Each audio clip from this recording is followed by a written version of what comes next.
আসসালামু আলাইকুম রহমতুল্লাহ, আমি মোহাম্মদ মামুন রশিদ। এবার ইলিয়াস কাঞ্চন অঞ্জু ঘোষের ছবি বেদির মেজোসনা প্রসঙ্গ শুনুন। এর প্রথম প্রসঙ্গ সূত্রপাতটা শুনুন।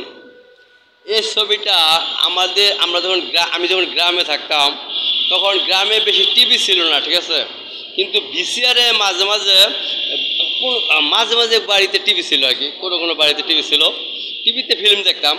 কিন্তু মাঝে মাঝে আবার আগে ভিসিআরের যুগ ছিল।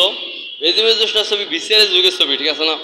ভিসিআরের যুগে বাজার থেকে ভাড়া করে এনে ক্যাসেট ভিসিআর ক্যাসেট ভাড়া করে এনে দেখা দেখি করতো গ্রামের মানুষ আগে, ঠিক আছে, শহরের মানুষ দেখা দেখি করতো সব জায়গায়, অন্য রাষ্ট্র সব জায়গায়।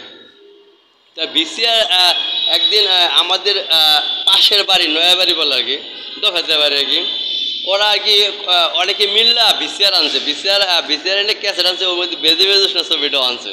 তো বেদে বেজোসনা কিন্তু আমি যাইতে পারি না, বর্ষাকাল ছিল বা আরও অনেক কারণে যাইতে পারি নাই, মানে ছবি দেখতে পারি না। বেজোসনা ওরা দেখছে কিন্তু আমি পরে তো অনেকবার দেখছি, দেখতে পারি, ওই দিন দেখতে পারি নাই, কিন্তু ওরা ছবি দেখেও আর পরবর্তী সকালে ওরা আলোচনা করতেছে, মানে এই গান গাইতে বেদোসনা ছবি দেখে এই গান গাইতেছে, বেদের মেজোসনায় আমায় কথা দিয়েছে।